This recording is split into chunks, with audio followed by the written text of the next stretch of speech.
Katherine Bennett stood alone in the bitter cold outside Bridges' trading post, watching the wagon train that had falsely accused her disappear over the horizon, when she noticed a silent trapper studying her with pale blue eyes that seemed to look straight through her soul. Her fingers closed around the small knife in her pocket, her only protection now that she'd been abandoned in this wilderness outpost with winter approaching and nowhere left to go. Before we continue, don't forget to subscribe to the channel, like the video, and comment where in the world you're watching from. Let's go. The sharp autumn wind cut through Katherine Bennett's thin dress as she huddled against the weathered wall of Bridges' trading post. 3 days, 3 long desperate days since the wagon train had left without her. 3 days of pitying glances and suspicious stares from the handful of travelers who passed through this desolate outpost on the edge of nowhere. The food from her small bundle had run out yesterday, and the trading post owner's charity had its limits.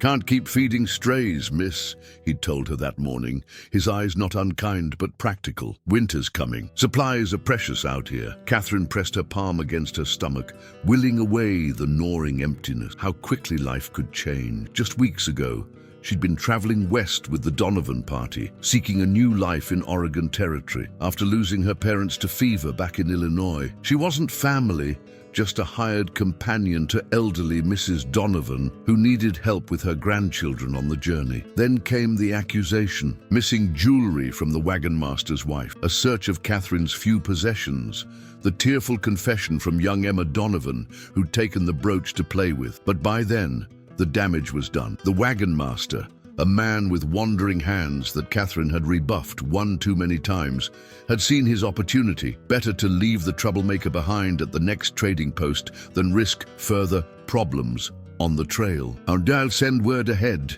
he'd promised, not meeting her eyes. "Next train through will take you on." But Katherine knew hollow words when she heard them. Now she watched the sun sinking behind distant mountains, painting the vast prairie in gold and shadow. Another night approached, and with it the bone-deep cold that had left her shivering until dawn these past nights. Even the trading post owner wouldn't let her sleep inside. Not proper for an unmarried woman, he'd insisted, though his eyes had suggested other concerns. The sound of approaching hoofbeats broke the stillness. Katherine straightened, smoothing her rumpled dress from habit more than hope. A lone rider appeared on the trail from the north, silhouetted against the dying light. As he drew closer, she could make out a tall figure on a sturdy black horse, leading 2 pack horses laden with furs and supplies. The man dismounted with the fluid grace of someone accustomed to long days in the saddle. His face was weathered and half hidden beneath a dark beard, his buckskin clothing worn but well maintained. A trapper, Katherine guessed, coming in from the mountains before winter closed the passes. She shrank back against the wall, making herself smaller. Men in the wilderness were unpredictable, and she'd learned caution the hard way. She watched as he secured his horses and entered the trading post without a glance in her direction. Through the window, Katherine could see the trapper and the owner engaged in business, furs being examined, supplies being gathered. The transaction had the practiced efficiency of a ritual performed many times before. Neither man spoke much, their communication reduced to nods, gestures, and the occasional grunt. Night was falling in earnest now. Katherine wrapped her arms around herself, trying to decide where to sleep. The stable might offer some protection from the wind, if she could slip in unnoticed. She was gathering her meager belongings when the trading post door opened, spilling yellow lamplight onto the packed earth. The trapper emerged, followed by the owner, who was unusually animated. "Ask her yourself," the older man was saying. "Been sitting there 3 days. Wagon train left her. Claims there was some misunderstanding." Katherine froze as both men turned toward her. The trapper's eyes, pale blue in the fading light, studied her with unnerving intensity. "Miss," the trading post owner called, "this here's Mr. Hayes. He's headed back east, following the Platte River. Says he could use some help with cooking and such along the way." Hope and suspicion warred within her. "East?" she asked, her voice cracking from disuse. "I'm bound for Oregon." The owner snorted. "Winter's coming, girl. You stay here, you'll be dead before spring. No trains heading west till the thaw." The trapper, Hayes, said nothing, just continued his assessment. Katherine lifted her chin, meeting his gaze. If this man meant her harm, it would happen whether she showed fear or not. "I can cook," she said finally. "And so, I'm not afraid of work." Hayes nodded once, then reached into his pocket and pulled out a folded piece of paper. He handed it to her, his movements deliberate and contained. Katherine unfolded it with trembling fingers. A crude map was sketched on the paper, showing the river route eastward to what appeared to be a settlement. At the bottom, in surprisingly elegant handwriting, "I travel to Fort Laramie. You can find passage west come spring. I don't talk, not won't. Can't." Understanding dawned. "You're mute," she said softly. He nodded, then pointed to the eastern horizon and held up 7 fingers. 7 days to Fort Laramie, she guessed. Another nod. Katherine's mind raced. This taciturn trapper was her only chance of survival. The alternative was staying here, where her welcome had worn thin and winter approached with deadly promise. "When do we leave?" she asked. Hayes pointed to the rising moon and made a sleeping gesture, then pointed to the first light of dawn breaking on the horizon. "Tomorrow at first light," Katherine translated. He nodded once more, then turned away to continue organizing his supplies, the conversation clearly over in his mind. Katherine watched him work, his movements economical and sure. There was something oddly comforting about his silence. No false promises, no honeyed words hiding darker intentions. The trading post owner cleared his throat. "You can sleep in the storeroom tonight, miss. Got some old blankets you can use." His tone had changed, now that she had prospects beyond being his problem. Katherine gathered her small bundle of possessions and followed him inside, casting one last glance at the silent trapper. In the morning, she would place her life in the hands of a stranger who couldn't or wouldn't speak a word to her. But as she settled onto the hard floor of the storeroom, wrapped in musty blankets, Katherine felt something she hadn't experienced in days. Hope. Dawn broke clear and cold across the prairie. Katherine had slept fitfully, her dreams filled with abandoned wagons and endless plains. She rose before the trading post owner, washing her face in the basin of icy water he'd provided the night before. Her reflection in the small mirror hanging nearby showed hollow cheeks and dark circles beneath her eyes, but she straightened her spine and pinched color into her pale cheeks. Whatever lay ahead, she would face it with dignity. Outside, Hayes was already loading the last of his supplies onto the pack horses. He acknowledged her arrival with a brief nod, then handed her a bundle wrapped in oilcloth. Inside, she found a wool coat, far too large but blessedly warm, a pair of men's trousers, thick socks, and sturdy boots. Katherine looked up at him questioningly. Hayes pointed to her dress, then at the vast landscape around them, and shook his head. "Not suitable for traveling," she translated. He was right, of course. Her city dress and thin shawl had been barely adequate on the wagon train. On horseback in the approaching winter, they would be a death sentence. Katherine hesitated only a moment before taking the clothes behind the trading post to chain. Propriety seemed a small concern when survival was at stake. The trousers felt strange against her legs, the boots heavy on her feet, but the warmth was immediate and welcome. When she returned, Hayes gave her an approving nod, then helped her mount the gentlest of his pack horses, now relieved of some of its burden to accommodate her weight. Without ceremony, he swung into his own saddle and turned eastward, expecting her to follow. As they rode away from Bridges' trading post, Katherine felt the weight of stares on her back. The owner and his wife watching from the doorway, perhaps wondering if they'd ever see either of their departing guests again. Katherine wondered the same herself. Hayes set a steady pace, his back straight, his attention seemingly focused on the trail ahead, though Katherine noticed how his eyes constantly scanned the horizon, alert for any sign of trouble. They rode in silence, not uncomfortable, but filled with the sounds of prairie wind, creaking leather, and the rhythmic breathing of their mounts. By midday, the trading post had long disappeared behind them. There was nothing now but grass stretching to the horizon, broken occasionally by stands of cottonwoods marking unseen water sources. Katherine had never felt so small, so insignificant against the vastness of the land. When Hayes finally stopped near a small creek to water the horses, Katherine dismounted gingerly, her legs stiff and sore. He handed her a strip of dried meat and a small piece of hardtack without looking at her, then moved away to check on the pack horses. "Thank you," she said to his back,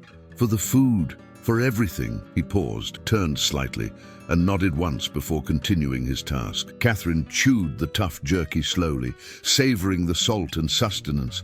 As she watched her silent companion move with practiced efficiency around their small camp, she wondered what had rendered him mute: birth, accident, or some trauma too terrible to contemplate. His hands bore the scars of a difficult life, yet there was a gentleness in how they tended the horses, checking each hoof and adjusting the loads to prevent sores. She had placed her life in the hands of a man who couldn't speak a word to her, a man she knew nothing about beyond his name, and even that might not be real. Yet somehow, in the great emptiness of the prairie, Katherine felt safer than she had in weeks. When they resumed their journey, the sun was high and harsh in a cloudless sky. Haze pointed to a dark line on the horizon, trees marking the course of the Platte River, their destination for the night. Katherine nodded her understanding, settling into the rhythm of travel, each hoofbeat carrying her further from abandonment and closer to an uncertain future. They reached the river as twilight descended, the water a silver ribbon cutting through the darkening landscape. Haze led them to a small clearing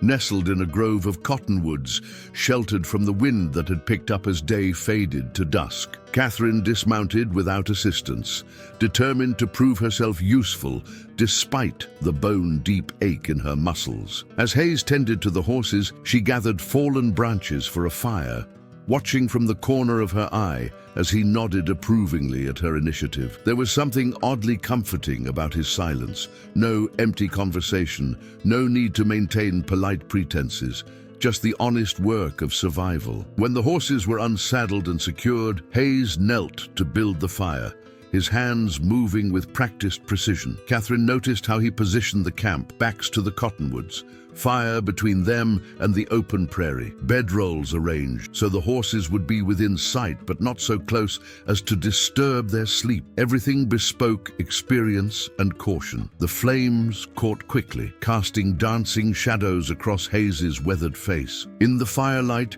Katherine could better study her companion. He was older than she'd first thought, perhaps 40, with strands of gray in his dark beard and lines etched around his eyes. Those eyes caught her scrutiny, and Katherine quickly looked away, embarrassed at being caught staring. Haze reached into one of his packs and withdrew a small cast-iron pot, coffee beans, and a pouch of what appeared to be dried vegetables and meat. He handed the pot to Katherine, then pointed to the river and made a pouring gesture. "You want me to fetch water for stew?" she translated. He nodded, and Katherine rose to complete the task, grateful for the clear instruction. By the time she returned, Haze had laid out 2 tin plates, cups, and utensils on a small square of canvas that served as their table. As Katherine stirred the simple stew over the fire, Haze pulled a small slate and piece of chalk from his saddlebag. He wrote briefly, then handed it to her. Katherine Bennett. The letters were precise, the handwriting surprisingly elegant for a frontier trapper. "Yes," she answered, surprised. "How did you know my full name?" He took back the slate, wiped it clean with his sleeve, and wrote again. "Trading post owner. Said you were running from something." Katherine stiffened. "I'm not running from anything. I was abandoned. There's a difference." Haze studied her for a long moment, then nodded once and wrote again. "Why?" The simple question demanded an honest answer. Katherine sighed, stirring the stew mechanically. "The wagon master's wife lost a brooch. They found it among my things, where someone had planted it. Later, one of the children confessed to taking it, but by then," she shrugged, "the unfairness of it still raw. The wagon master had made advances. I refused him. This was his revenge." Haze's jaw tightened, his eyes darkening. He wrote one word: name. "Why does it matter? Donovan." The wagon master was Charles Donovan. Haze's expression remained impassive, but he wrote the name carefully on his slate before wiping it clean again. "Then Fort Laramie. 7 days, then Oregon." Katherine nodded. "That was my plan. My parents died last spring. I sold everything to join the wagon train. I have an uncle in Oregon Territory, my mother's brother. I've never met him, but he wrote to say I would have a home there if I could reach him." Haze seemed to consider this, then wrote, "Dangerous journey." "I know," Katherine said softly, "but what choice do I have? There's nothing left for me back east." Haze didn't respond, just set aside the slate and gestured to the stew, which had begun to bubble. full. Katherine served them each a portion, surprised at how appetizing the simple fare looked after days of near starvation. They ate in companionable silence, the only sounds the crackling fire and distant coyote call. When they finished, Hayes took the dishes to the river's edge to clean them, while Katherine added wood to the fire. The night had grown cold, the stars brilliant in the clear sky. She wrapped the borrowed coat tighter around herself, wondering what her parents would think of her current situation, alone in the wilderness, with a man she barely knew, dressed in men's clothing, bound for a fort hundreds of miles away. Hayes returned and settled across the fire from her. After a moment's hesitation, he took out the slate again. "Your uncle's name?" "Thomas Sullivan.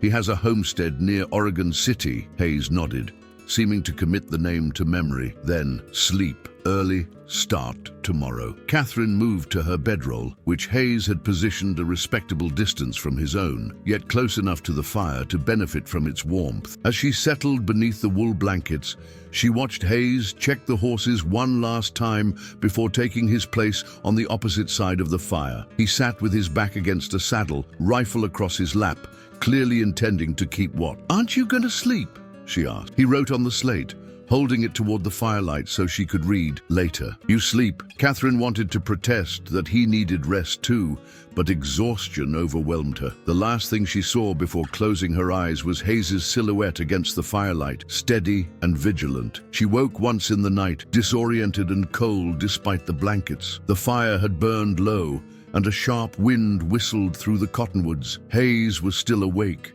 his back straight, eyes scanning the darkness beyond their camp. As if sensing her wakefulness, he turned to meet her gaze. "Just cold," she murmured. Without hesitation, Hayes stood and removed his heavy buckskin coat, crossing to drape it over her before returning to his post. The coat carried his scent, wood smoke, pine, and something indefinably masculine. Katherine wanted to refuse the extra warmth he couldn't spare, but the genuine concern in his eyes stopped her. "Thank you," she whispered instead. He nodded once, then turned his attention back to the darkness. Katherine drifted back to sleep, wrapped in unexpected kindness. Dawn arrived with frost coating the prairie grass and their breath visible in the cold air. Katherine woke to find Hayes already up, the fire rekindled and coffee brewing in a small pot. His coat was back on his shoulders, and he showed no sign of having suffered from the night's chill. "Did you sleep at all?"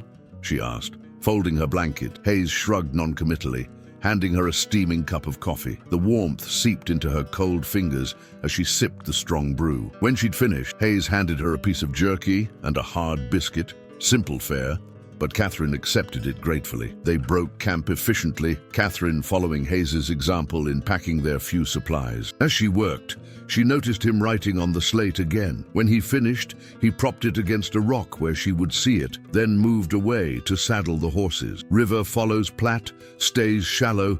Indians hunt these lands. Sioux mostly. Peaceful if respected. Keep close." The warning sent a chill through Katherine that had nothing to do with the morning frost. She had heard stories on the wagon train, tales of attacks and scalping that had seemed distant and unreal within the safety of their numbers. Now, with just the two of them traveling across open country, the danger felt immediate. When she approached her horse, Hayes gestured for her to stop, then handed her a knife in a leather sheath. It wasn't large, but the blade looked sharp and the handle was wrapped in well-worn leather. He pointed to her belt, indicating she should wear it. "I don't know how to use this," Katherine admitted. Hayes considered for a moment, then made a quick slashing motion across his throat. "For protection," Katherine guessed, swallowing hard. He nodded, his expression grave. Then he pointed to himself and made a protective gesture. "You'll protect me," she translated, feeling both reassured and terrified by the implied necessity. Hayes nodded again, then helped her mount as they set off eastward, following the winding course of the Platte. Katherine found herself studying the horizon with new wariness. The beauty of the sunrise over the prairie now seemed fraught with hidden dangers. They rode in silence for several hours, Hayes occasionally raising a hand to point out features of the landscape, or signs of wildlife. A herd of distant buffalo, the tracks of a wolf pack crossing their path, an eagle soaring overhead. Katherine found herself treasuring these small communications, these moments when he chose to share his knowledge of the wild. By midday, the terrain had changed subtly, the flat prairie giving way to gentle rolling hills. Hayes led them to higher ground, following what appeared to be a game trail that paralleled the river below. When Katherine questioned this departure from the easier route along the riverbank, he wrote on his slate, "Better to see danger coming." The words did nothing to ease her anxiety, but Katherine trusted his judgment. After all, Hayes had survived in this wilderness for who knew how long, while she was still learning its most basic rules. They made camp earlier than the previous day, in a sheltered hollow where a small tributary fed into the Platte. Hayes had grown increasingly alert throughout the afternoon, his eyes constantly scanning the horizon. Twice he had motioned for Katherine to halt while he studied distant smudges against the sky, smoke from campfires. She realized with a flutter of anxiety. As they dismounted, Hayes handed Katherine his slate with fresh writing, "Stay in camp. Going to scout back before dark." "Alone?" she asked, unable to keep the concern from her voice. "Is that safe?" He gave her a small, reassuring nod, then pointed to the horses and made a circular motion with his finger. "You want me to set up camp while you're gone?" Another nod. He hesitated, then wrote again, "If not back by full dark, take horse, follow river east, don't stop." Katherine's heart hammered in her chest. "No, you expect trouble." Hayes shook his head, but his expression remained grave. He tapped the instructions again, waiting until Katherine nodded her understanding before returning the slate to his saddlebag. From another bag, he retrieved a pistol, checking that it was loaded before tucking it into his belt alongside his knife. With a final, steady look at Katherine, Hayes disappeared into the tall grass, moving with a stealth that seemed impossible for a man of his size. Within moments, he was invisible against the landscape. Katherine stood frozen for several breaths, listening to the sudden silence. Then, gathering her courage, she turned to the tasks at hand. She unsaddled the horses, brushed them down, and secured them where they could graze on the sparse autumn grass. She gathered wood for a fire but didn't light it, uncertain whether the smoke might draw unwanted attention. Instead, she arranged their bedrolls and unpacked the cooking supplies, keeping herself busy to ward off fear. As the sun began its descent, Katherine found herself constantly looking up, searching for Hayes's return. The growing shadows played tricks on her eyes, every rustling grass stem becoming a potential threat. She fingered the knife at her belt, knowing it would prove little protection against whatever dangers lurked beyond their camp. When Hayes finally reappeared, emerging silently from the same grasses that had swallowed him hours before, Katherine nearly cried out in relief. His expression was somber but not alarmed as he approached. "What did you find?" she asked. Hayes retrieved his slate. "Sioux hunting party. 5 men.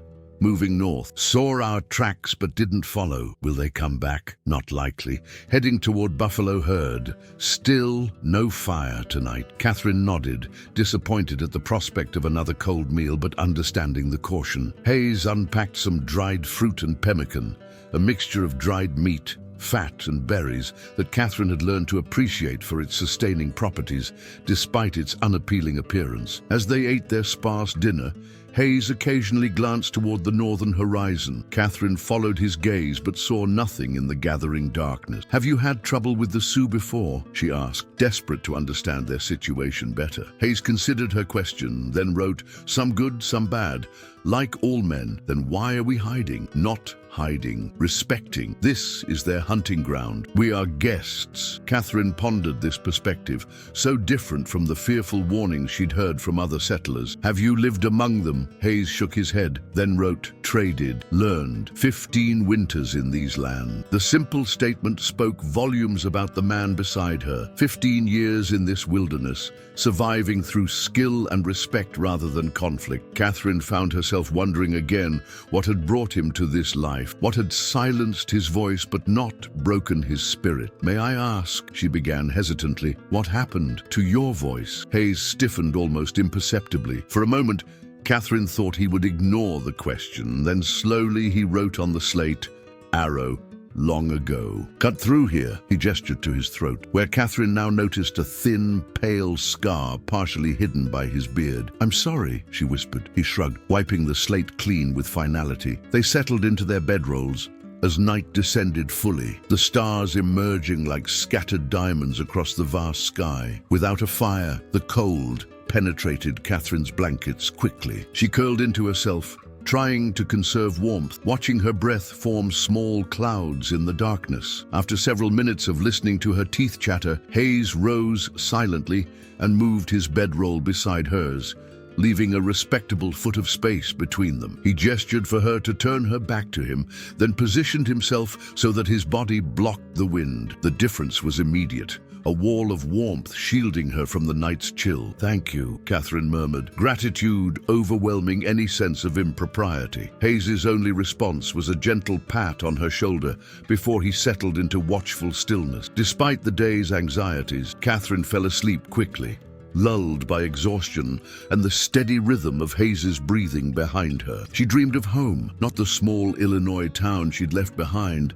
but a place she'd never seen, a cabin nestled among tall pines, smoke curling from a stone chimney, mountains rising in the distance. In the dream, she walked toward the cabin's open door, drawn by the promise of warmth and belonging within. She woke to Hayes's hand on her arm, gentle but urgent. The sky was still dark, though a faint lightning along the eastern horizon suggested dawn wasn't far off. Hayes pressed a finger to his lips, then pointed to the north. Katherine strained her eyes and ears. At first, she perceived nothing unusual in the pre-dawn stillness. Then she caught it, the distant sound of hoofbeats, multiple riders moving fast across the hard ground. Hayes was already rolling up their bedding, his movements swift and silent. He handed Katherine her pack, then quickly saddled the horses while she secured their provisions. No words or slate messages were necessary.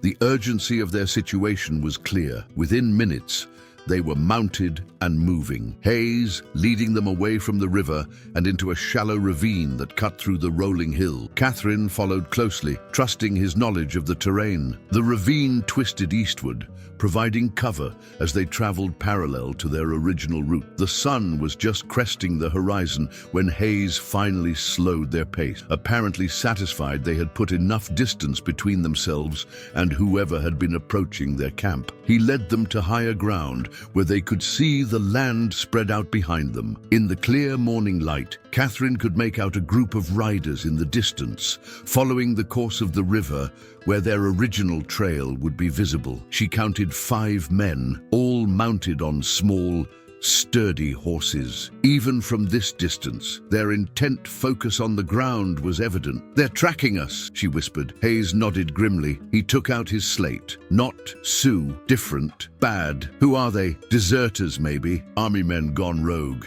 Dangerous." Katherine's blood ran cold. "How do you know?" "Saw tracks yesterday. Military horses, following river east." "Are they following us specifically?" Katherine asked, her mind racing through the implications, "or just traveling the same direction?"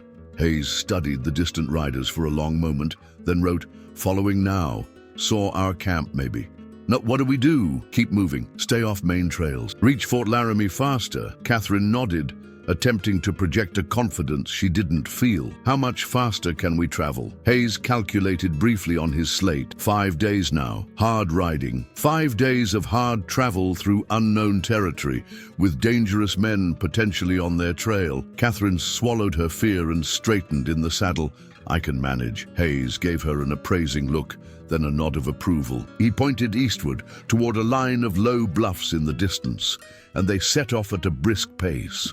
The day passed in tense vigilance, with frequent stops at high points to check whether they were still being followed. By midday, there was no sign of the riders, but Hayes remained cautious, choosing their path carefully to minimize visible tracks and maximize their view of the surrounding landscape. Katherine's body protested the punishing pace. Her thighs and back ached from hours in the saddle, and the cold wind chapped her face and hands. Yet she made no complaint, understanding the necessity of their haste. They stopped only briefly to rest the horses, and eat a cold meal of jerky and hardtack. Hayes offered Katherine his water skin, watching as she drank deeply. "Will we make it to Fort Laramie?" she asked, handing back the water. Hayes nodded firmly, then wrote, "Good horses, good rider." He pointed at her with unexpected approval. Katherine felt a flush of pride at the simple compliment. "I grew up riding. My father bred carriage horses before he died." Hayes tilted his head,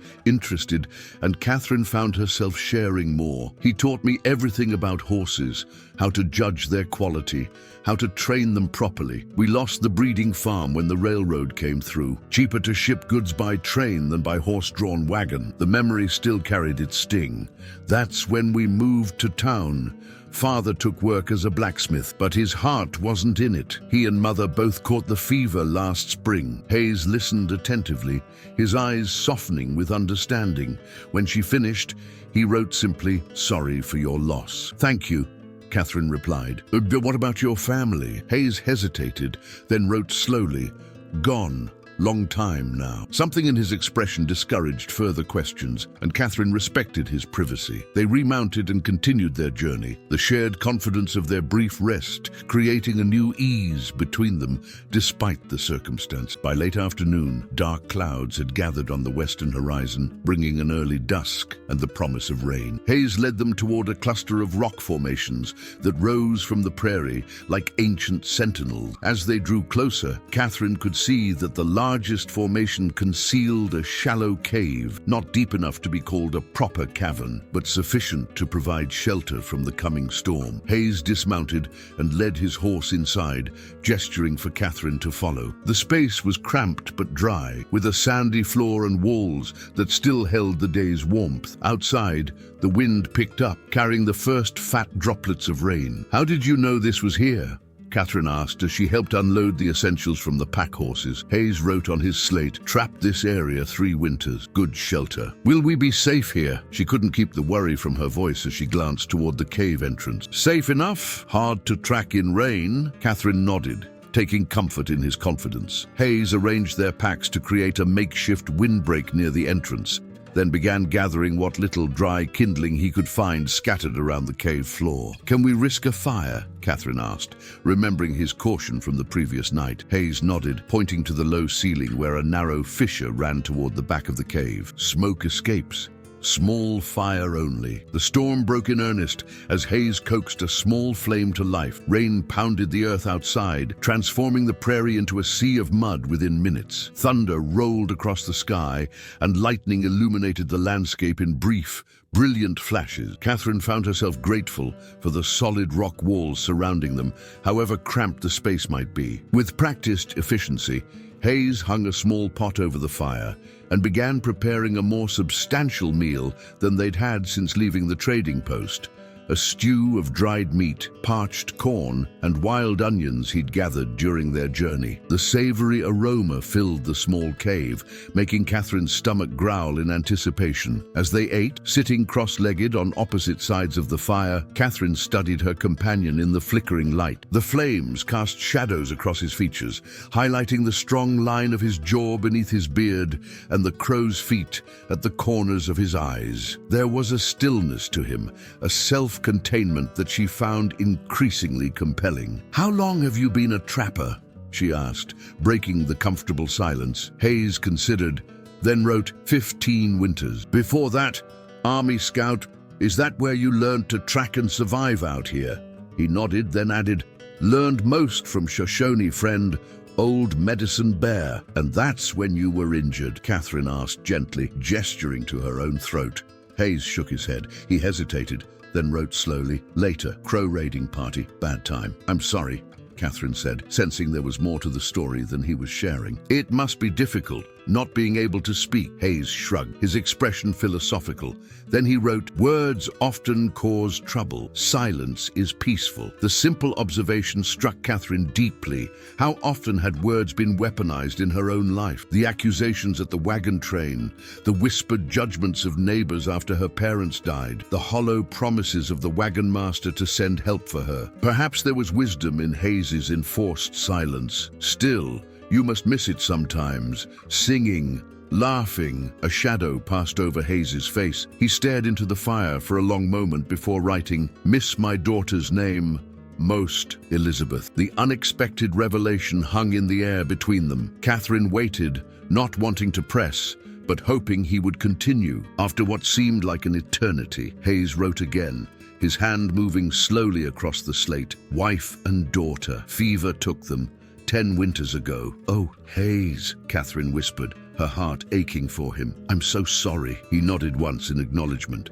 his jaw tight. Then, with deliberate movements, he wiped the slate clean and set it aside, clearly signaling the end of that conversation. Katherine respected his boundary, turning her attention to cleaning their dishes with a small amount of precious water. The storm continued to rage outside, wind driving rain into the cave entrance despite the windbreak Hayes had constructed. As night deepened, they arranged their bedrolls on opposite sides of the fire. The cave's limited space meant they were closer than they had been on previous nights, but still maintained a respectful distance. Katherine settled beneath her blankets, listening to the storm and watching Hayes as he methodically cleaned his rifle by the firelight. "Do you think they're still following us?" she asked, unable to keep the question inside. "Those men?" Hayes set his rifle aside and retrieved his slate. "Maybe storm helps us. Why would they follow us?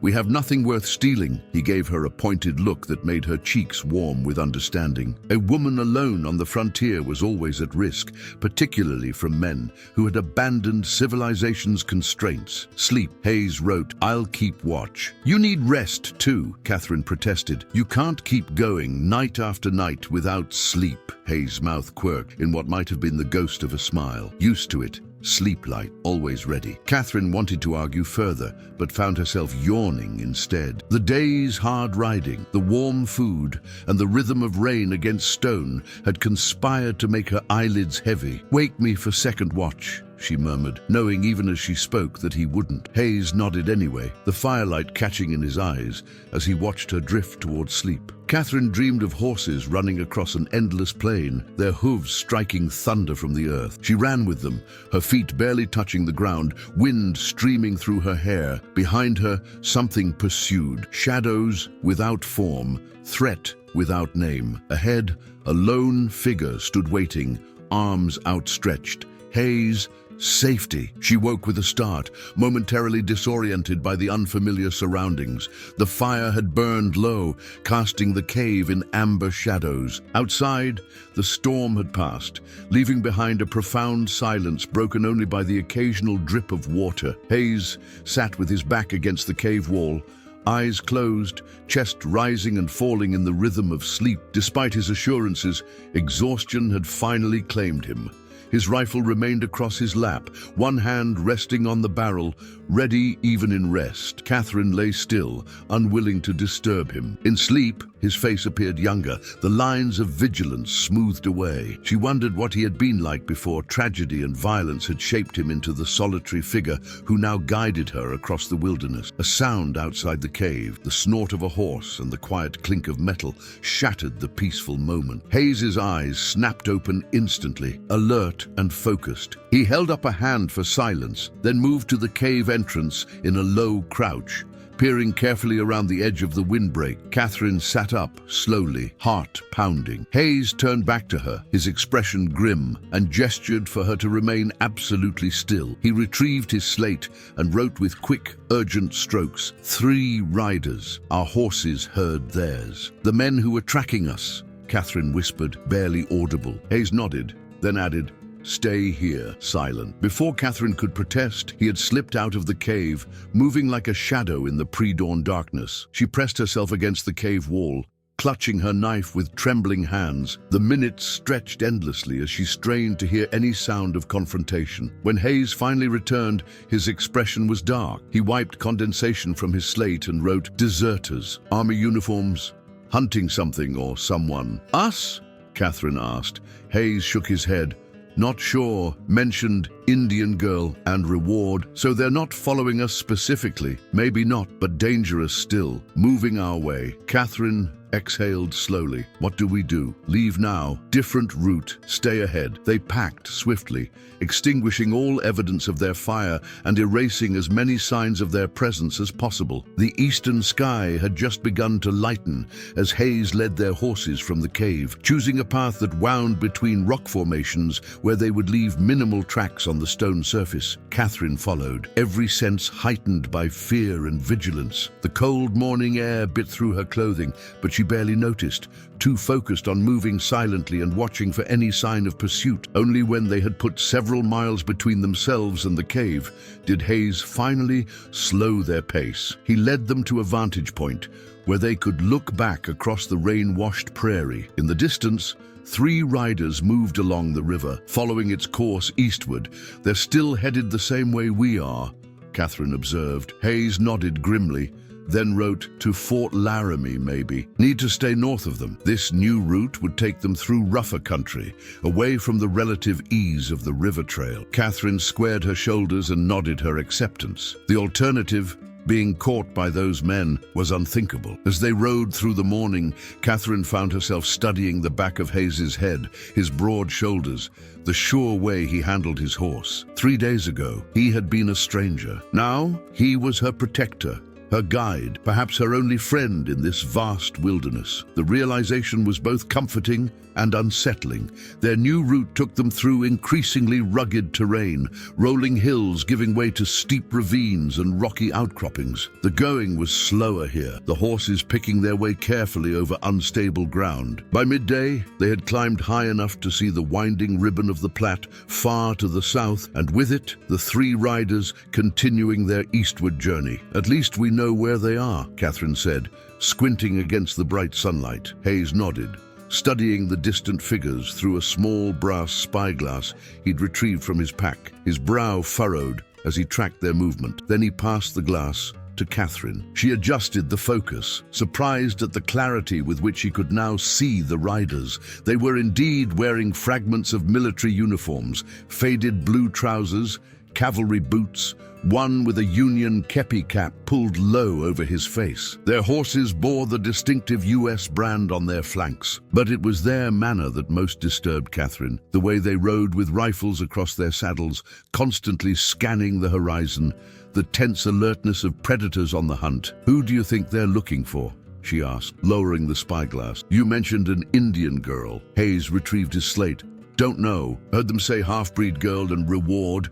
Army wouldn't put bounty on Indian. Then who would? Hayes's expression darkened. Bad men do bad things for money. The simple statement hung between them, laden with implication. Katherine handed back the spyglass, a chill running through her despite the afternoon sun. Will we reach Fort Laramie before them, taking this northern route? Maybe. Depends on horses, terrain, and if we don't. Hayes studied her face for a long moment, then wrote, I won't let them harm you. The promise was straightforward, without embellishment or qualification. Yet Katherine felt its weight, as surely as if he had sworn a formal oath. She nodded her acceptance, knowing instinctively that Hayes was not a man who made promises lightly. They continued their journey through the afternoon, the terrain growing more challenging with each mile. Hayes led them along game trails where possible, but often they had to forge their own path through untamed wilderness. Katherine's admiration for her companion's woodcraft grew as she watched him read the landscape, finding hidden springs for water, identifying edible plants along the way, always aware of the sun's position to maintain their eastward course. By late afternoon, they had descended into a narrow valley where a small creek bubbled over smooth stones. Hayes called a halt, pointing to the horses, heaving flanks and lathered necks. And they need rest, Katherine agreed, dismounting stiffly. Her own body ached from the difficult ride, muscles protesting movements they had never been asked to make before this journey. As Hayes tended to the horses, Katherine stretched her legs by walking along the creek bank. The water ran clear and cold, tempting after hours of dust and exertion. She knelt and splashed her face, gasping at the shock of cold, then dampened her handkerchief to wipe the grime from her neck and hands. When she returned to their makeshift camp, Hayes had laid out a simple meal of jerky, dried fruit, and the last of the hardtack, He gestured for her to sit, then wrote on his slate, "Rest here until sunset. Travel night. Cooler for horses." "Is it safe to travel after dark?" Katherine asked, accepting her portion of the food. "Slower, but safer from those men. Full moon tonight." They ate in companionable silence, both lost in their own thoughts. Katherine found herself studying Hayes when he wasn't looking, the capable hands that managed horses and weapons with equal skill, the weather-beaten face that revealed little of his thoughts, the eyes that somehow communicated volumes without words.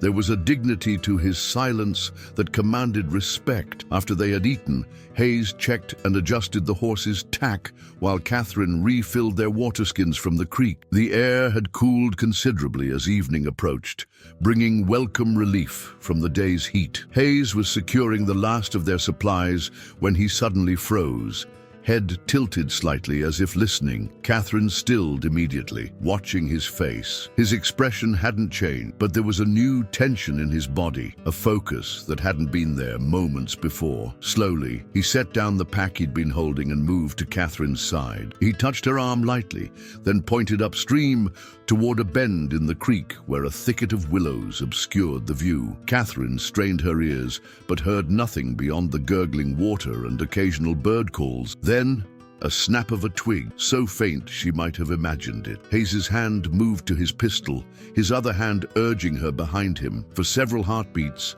they stood frozen, waiting. Katherine could feel her pulse pounding in her throat, her breath shallow with fear. Then the willows parted, and a figure stepped into view. It was a girl. No, a young woman, dressed in a buckskin dress decorated with intricate beadwork. Her black hair hung in two long braids, and her skin was the warm brown of someone with mixed heritage. She carried no visible weapon, but her stance was wary, ready to flee at the slightest provocation. Hayes slowly moved his hand away from his pistol, raising both palms to show he meant no harm. The young woman's dark eyes flicked from Hayes to Katherine, assessing, calculating. "Hello," Katherine said softly, stepping out from behind Hayes despite his protective gesture. "We won't hurt you." The young woman remained silent, her gaze now fixed on Katherine's face. There was something haunted in her eyes, a wariness born of hard experience. "Are you alone?" Katherine asked. After a long pause, the young woman nodded once, the movement barely perceptible. Hayes reached for his slate and wrote, "Safe here, resting only." He held it up for the young woman to see. Her eyes widened slightly at this unusual form of communication,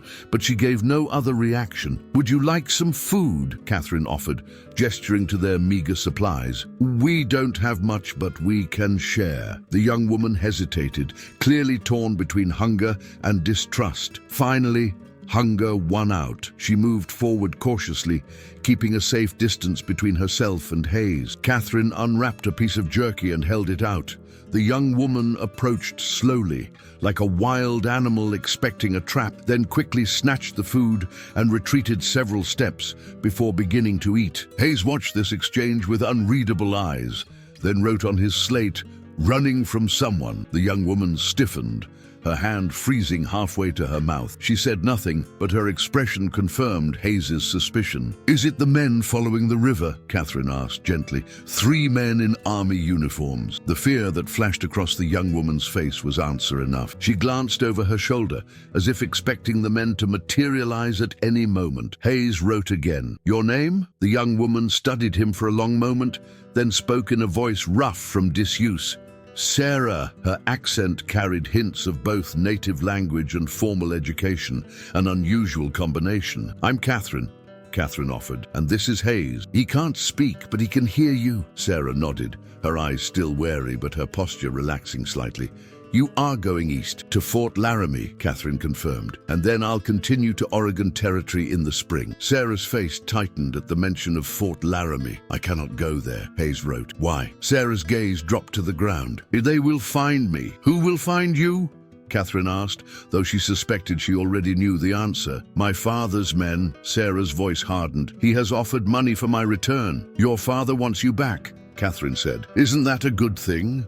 Sarah's laugh was bitter and devoid of humor. My father is Major William Stanton of Fort Laramie. He wants me back because I know what he has done to my mother's people. Hayes and Katherine exchanged a glance, the pieces falling into place. The half-breed girl the deserters had mentioned, the reward they sought. What has he done? Katherine asked softly. Sarah's eyes glittered with unshed tears. He promised protection to my mother's village, food for winter. Instead, he sold the supplies and kept the money. When disease came, many died. My mother among them. She straightened her shoulders, defiance replacing grief. I have proof, papers. He will hang if they are seen by the right people, Hayes wrote quickly. Deserters know you have these papers? Sarah nodded. They were my father's men, loyal to him, not the army. They will kill me and take the papers back to him. The gravity of the situation settled over them. This wasn't simply a matter of a runaway daughter. This was corruption, negligence resulting in death, and now a cover-up that these men were willing to kill for. Hayes considered for a long moment, then wrote, "Where are you going?" "St. Louis," Sarah replied. "My mother's cousin is there, a newspaper man." Hayes nodded thoughtfully, then wrote, "Dangerous journey alone." "I have no choice," Sarah said simply. Katherine looked at Hayes, seeing the calculation in his eyes, the weighing of risks and obligations. Before he could write his thoughts, she spoke. "You could come with us, at least for a while." Hayes shot her a sharp look, but Katherine held her ground. "We're avoiding those men too. We're stronger together." Sarah studied them both, suspicion warring with hope on her young face. "Why would you help me?" "You don't know me," Hayes wrote slowly, deliberately. "Know enough. Right is right." The simple moral clarity of his statement hung in the air between them. After a moment, Sarah nodded once.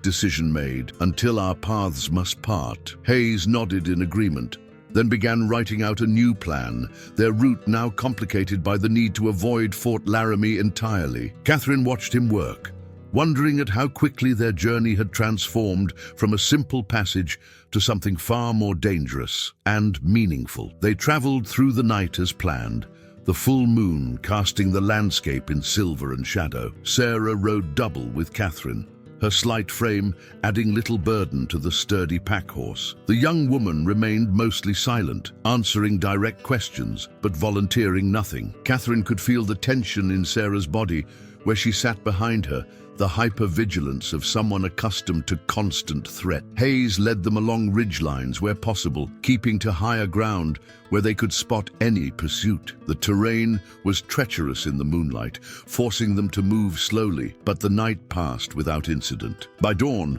they had covered perhaps 10 miles, less than Katherine had hoped, but significant given the difficult conditions. They made camp in a dense thicket near a small spring, the horses concealed by brush and their fire kept small and smokeless. As Katherine prepared a meager breakfast from their dwindling supplies, she watched Sarah remove a small oilskin packet from inside her dress, checking its contents before securing it again. "The papers?" Katherine asked quietly. Sarah nodded, her expression guarded. "My father's orders, his ledger showing where the supplies went, letters to men in St. Louis." She hesitated, then added, "And my mother's last letter, telling what happened in the village." "You've carried a heavy burden," Katherine said, her heart aching for the young woman who couldn't be more than 17. Sarah's chin lifted slightly. "It is mine to carry." Hayes approached, having secured the perimeter of their small camp. He sat cross-legged beside them and wrote on his slate, "Need to know more about these men. How many exactly? Weapons, horses." Sarah considered the questions. "3 that I have seen. Jenkins, Miller, and Tate. All were scouts under my father's command. Good trackers." Her face darkened. "Bad men. They drink. They hurt people." "Weapon." Hayes pressed. "Army rifles, pistols, knives." Sarah's voice was clinical, detached. "Jenkins has a shotgun also." Hayes nodded, processing this information. "How long have they followed you?" 4 days. Maybe 5. I left Fort Laramie 10 days ago. Sarah's expression betrayed a flicker of pride. "I am good at hiding." "How did you travel so far alone?" "I took my father's horse," Sarah admitted. "But 2 days ago it went lame. I had to leave it." Katherine glanced at Hayes, reading concern in his eyes. A horse with a military brand, abandoned along their route, would be a clear sign for the pursuers to follow. Hayes wrote again. "New plan. Not east now. North first, then east. Harder terrain. Slower for them." Sarah studied the slate, then nodded her agreement. Katherine, however, felt her stomach twist with anxiety. North takes us further from Fort Laramie and any help we might find. Hayes met her eyes directly. No help there for us now, only danger. Katherine couldn't argue with his assessment. Their original plan of seeking safety at the fort was no longer viable.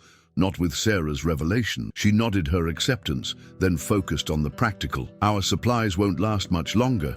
Not for 3 people. Hayes wrote, can hunt, fish, no plants to eat. I also know what plants are safe, Sarah added quietly. My mother taught me. A small smile tugged at the corner of Hayes's mouth as he wrote, good, we teach Katherine. Despite the gravity of their situation, Katherine found herself returning his smile. I'm a quick learner. They rested through the hottest part of the day, taking turns keeping watch while the others slept. Katherine found it nearly impossible to relax, her mind racing with all that had changed in the past 24 hours. What had begun as a simple journey to Fort Laramie had transformed into something far more dangerous and consequential. She was no longer simply a woman seeking passage to Oregon, but an accomplice in what amounted to an indictment of a military officer. If caught, they would all face severe consequences. Yet when she looked at Sarah, curled in exhausted sleep beside her, Katherine knew they had made the only choice they could. Whatever the risk, they could not abandon this young woman to the men hunting her. As afternoon waned, Hayes gently woke them both. Time to move. He wrote, cover more ground before dark. They packed quickly and efficiently, the routine now familiar. As Katherine helped Sarah mount, she noticed Hayes studying the western horizon with his spyglass, his posture tense. What is it? She asked when he lowered the glass. Hayes hesitated, then wrote, smoke, where we camped last night. They're tracking us. Katherine's blood ran cold. How close? Few hours behind. Moving fast. Sarah's face had gone pale, but her voice remained steady. They will not stop. Hayes nodded grimly, then wrote, need to split up. No, Katherine protested immediately. We stay together. Hayes shook his head and wrote quickly, too easy to track 3 horses. I'll lead them away. You two continue north. Absolutely not, Katherine said firmly. I won't leave you to face those men alone. Hayes's expression softened slightly at her vehemence, but his writing remained resolute. Not asking permission, telling you the plan. Before Katherine could argue further, Sarah spoke. He's right. 3 horses leave clear trail.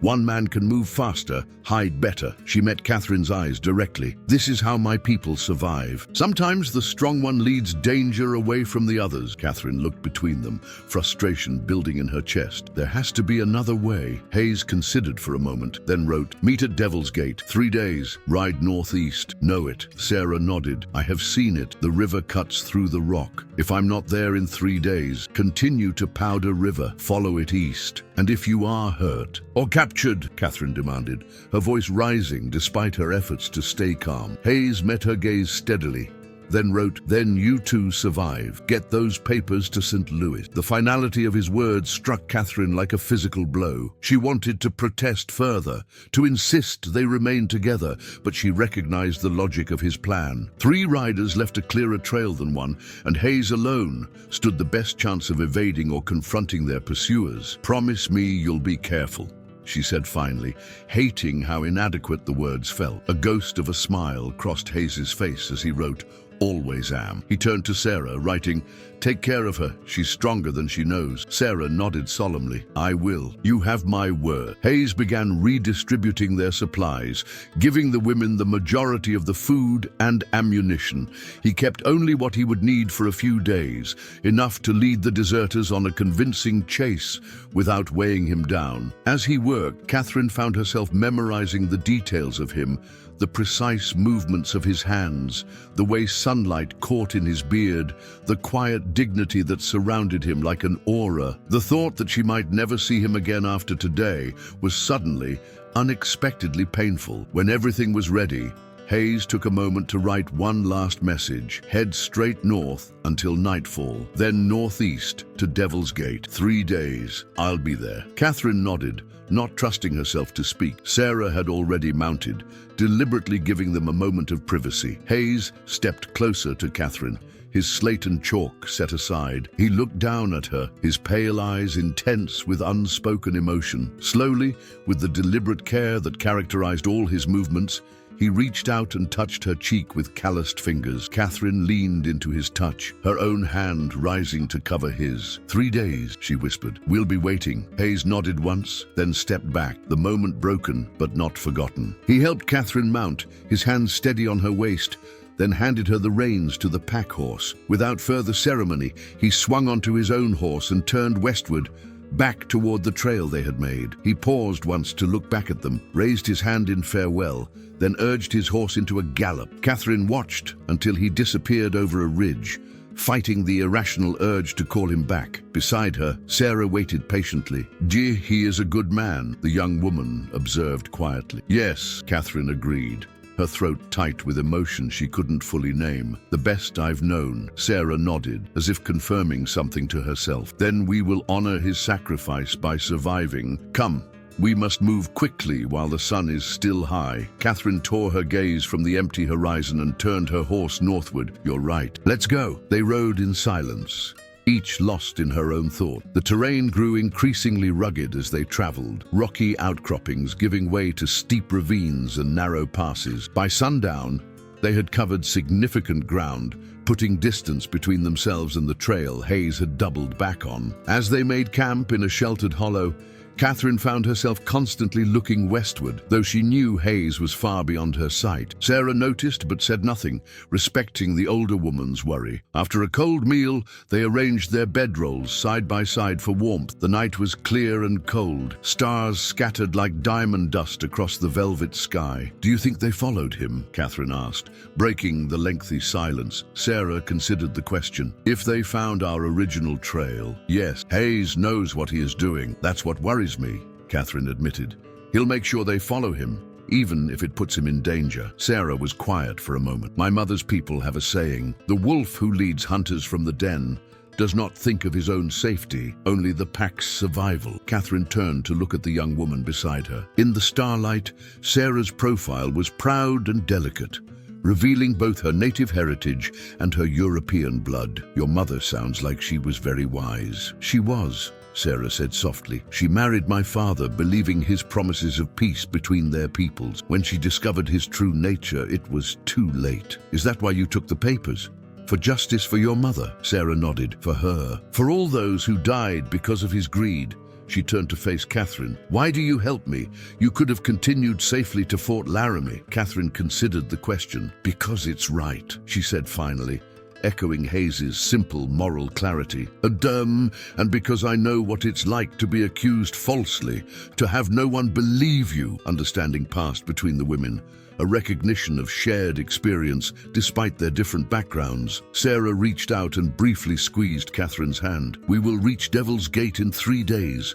Hayes will be there." Katherine wanted desperately to believe her. "And if he isn't," Sarah's expression was solemn in the darkness, "then we continue. For him, for the truth, that is the only honor we can give." Katherine nodded, accepting the harsh wisdom in the younger woman's words.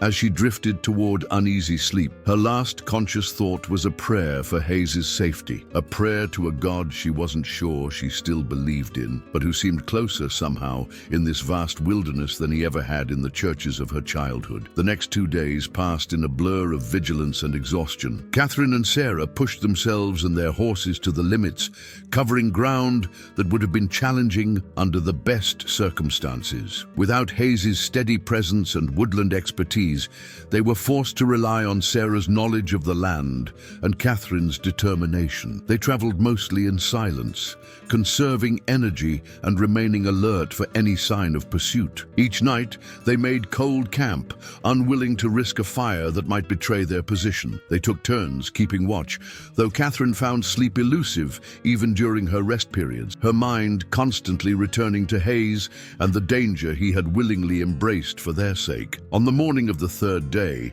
Sarah pointed to a distinctive formation on the northeastern horizon. "Devil's Gate," she said simply. "We will reach it by midday." Katherine felt a surge of hope and dread in equal measure.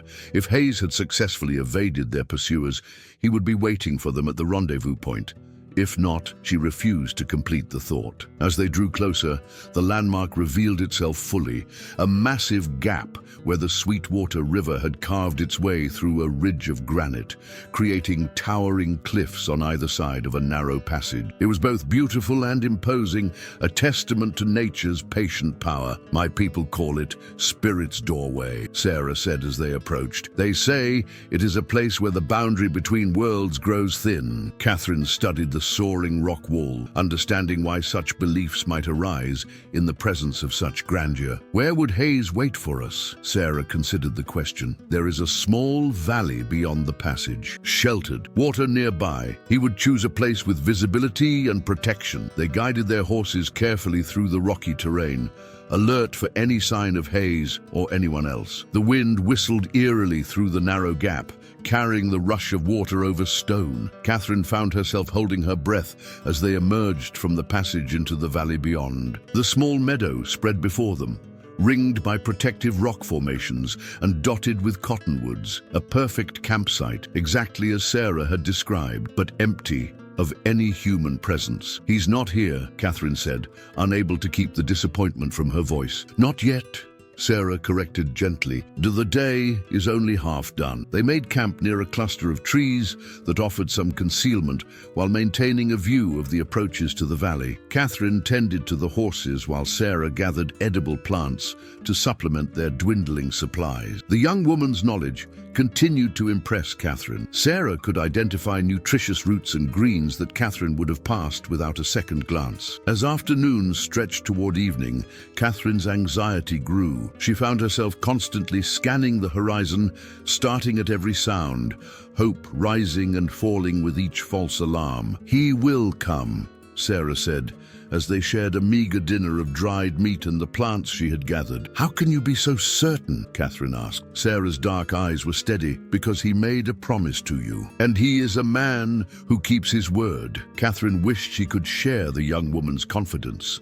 With each passing hour, the knot of worry in her stomach tightened. The shadows lengthened across the valley, and still there was no sign of Hayes. "We should take turns watching through the night," Katherine suggested as twilight descended. "He might travel after dark to avoid being spotted." Sarah nodded. "I will take first watch. You need rest." Too exhausted to argue, Katherine wrapped herself in her blanket and lay down, not expecting sleep to come. But the fatigue of days of hard travel overtook her, pulling her into a deep, dreamless slumber. She woke to Sarah's hand on her shoulder, gently shaking her awake. The moon hung low in the sky, suggesting several hours had passed. "Your watch," Sarah whispered. "Nothing yet." Katherine sat up, rubbing her eyes. "Get some rest. I'll wake you if anything changes." As Sarah settled into her bedroll, Katherine moved to a position where she could observe the approaches to their camp. The night was clear, stars crowding the sky in breathtaking profusion. In another time, another place, she might have found it beautiful. Now, she scanned the darkness for movement, for any sign of the man who had come to mean so much to her in such a short time. The hours crawled by, marked only by the slow progression of stars across the heavens. Katherine fought against despair, clinging to hope with stubborn determination. Hayes had promised 3 days. He would come. When the eastern sky began to lighten with the first hints of dawn, Katherine was forced to acknowledge a harsh reality. The 3rd day had come and gone. Hayes had not appeared. Sarah woke as the light strengthened, immediately reading the truth in Katherine's face. "He's not coming, is he?" "We don't know that," Katherine said, the words hollow even to her own ears. "Perhaps he was delayed. Perhaps he's still making his way here." Sarah's expression was compassionate but realistic. Or perhaps the men caught him. The possibility Katherine had been avoiding settled like a stone in her chest. "We should wait another day," she insisted, "just to be sure." Sarah hesitated, clearly torn between kindness and pragmatism. "Another day means less food, weaker horses. If we must continue alone, every day matters." "I know," Katherine admitted, "but I can't leave without being certain." Sarah studied her for a long moment, then nodded. "One more day. Then we follow the plan. Powder River, then east." Katherine felt a rush of gratitude for the young woman's understanding. "Thank you." They spent the day in restless waiting, taking turns scanning the surroundings with Hayes's spyglass.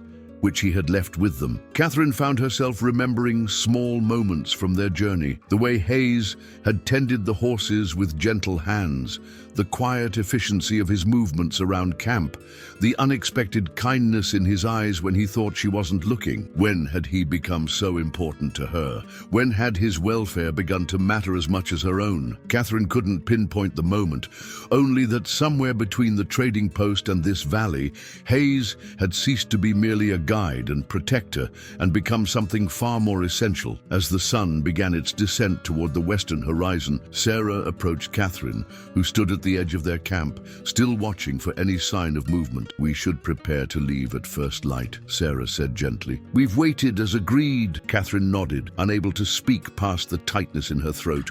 The rational part of her knew Sarah was right. They couldn't wait forever. They had limited supplies, and every day increased the risk of the deserters finding them. Yet the thought of abandoning Hayes, of continuing their journey without him, was almost unbearable. "I'll check the horses," she said finally, needing activity to distract from her churning emotions. As Katherine approached their mounts, she noticed the pack horse had lifted its head, ears pricked forward in alert interest. She froze, following the animal's gaze toward the western approach to the valley. At first, she saw nothing. Then, a movement, slight, easily missed, a shadow detaching from the rocks, moving slowly toward them. "Sarah," Katherine called softly, not taking her eyes from the approaching figure. The young woman was instantly at her side, hand on the knife at her belt. "What is it?" "There, by the western rocks. Someone's coming." They stood side by side, tense and ready. The figure drew closer, moving with obvious difficulty, a man on foot, limping heavily. Even at this distance, Katherine could see he was favoring his right leg, using a makeshift staff for support. "It could be a trap," Sarah warned. "One man visible, others hidden." Katherine nodded, acknowledging the possibility, but something in the man's silhouette, in the set of his shoulders, stirred recognition. "Get the spyglass," she whispered. Sarah retrieved it quickly, handing it to Katherine, who focused on the approaching figure with trembling hands. The magnified image swam into clarity, a bearded face, drawn with exhaustion and pain, but unmistakable. "It's Hayes," she breathed, lowering the glass.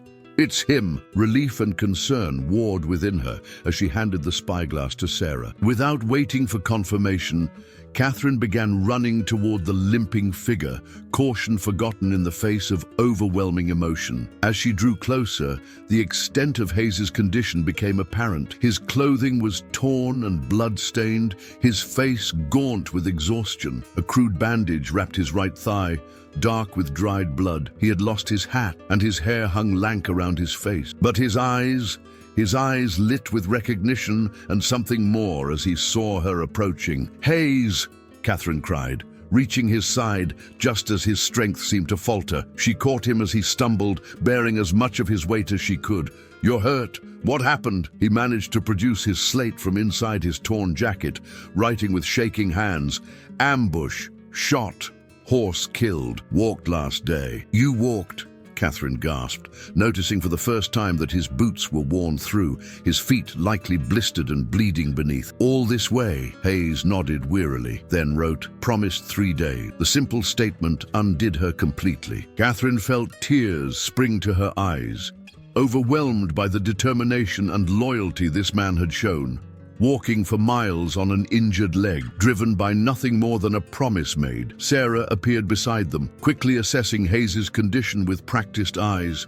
"We need to get him to camp, clean the wound." Together, they half-carried Hayes back to their shelter. Katherine could feel him trying to support his own weight, unwilling to burden them even now. The stubborn pride of the man would have made her smile under other circumstances. As they reached camp, Hayes collapsed onto a bedroll, his face gray with pain and exhaustion. Sarah immediately began examining his leg wound while Katherine brought water. "Bullet went through," Sarah reported, inspecting the crude bandage Hayes had applied. "Clean shot." but needs proper cleaning and new dressing. Hayes watched them work on his injury, his expression stoic, despite the pain Katherine knew he must be feeling. When Sarah had finished rebandaging his leg, he reached for his slate again. The men. "We've seen no one," Katherine assured him. "You led them away successfully." Hayes nodded, relief evident in his expression. Then, "How long here?" Sarah and Katherine exchanged glances. "You need rest," Katherine began. Hayes shook his head firmly and wrote, "Not safe. They may still track me." "You can't travel," Katherine protested. "Not in this condition." Hayes's jaw set stubbornly as he wrote, "One night, then move. Too dangerous to stay." Sarah nodded reluctantly. "He's right.